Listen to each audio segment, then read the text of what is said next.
วางงวดก่อนครับแล้ว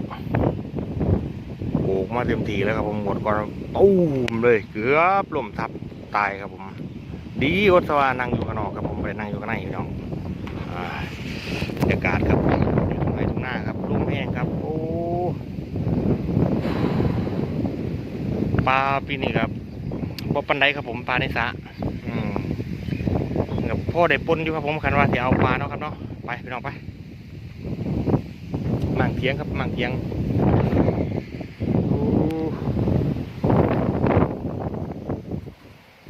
มันหมอเห่งบอดีครับผมคันทั้งหมอ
อ้ย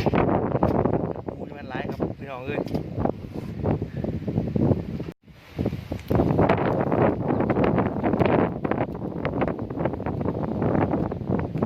โอ้ทางผีพังครั้งแล้วครับผมโอ้หมางออกเห็ดไหมครับเอาไหวมันกับว่าคือแล้วพี่น้องเนาะคือทางหด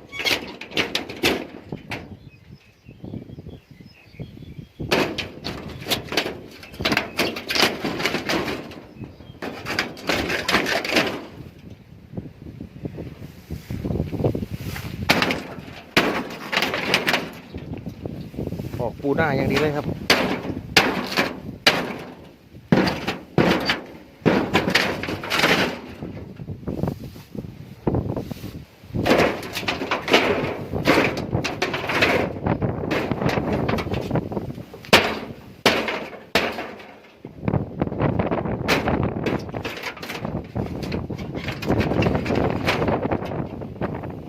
แต่ก่อนเนาะครับเนาะการเลือกทหารทีมงานลูกหลานมานั่งเทียงผ้าห่างครับผมลมทวนแต่ว่าเอาขึ้นได้บันได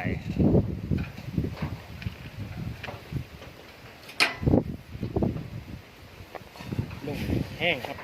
นี่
โอ้ย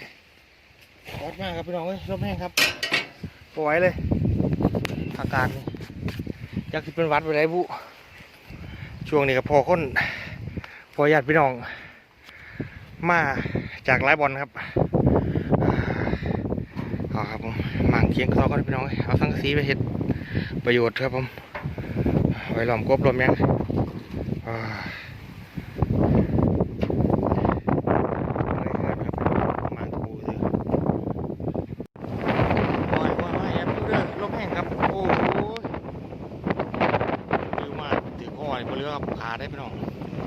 สิ่งทุกอย่างถูกสร้างขึ้นมา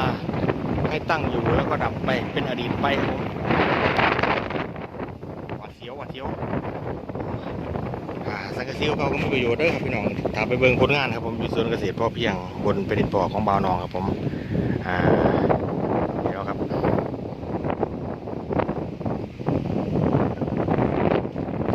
เก็บสังกะสีนะครับพี่น้องออกกันคลิปต่อไปครับโอ้บรรยากาศวันนี้ล่มแห้งเป็นวัดครับผมเอาไปครับพี่น้องเอาสังกะสีไปใส่ประโยชน์ครับผมในสวนครับ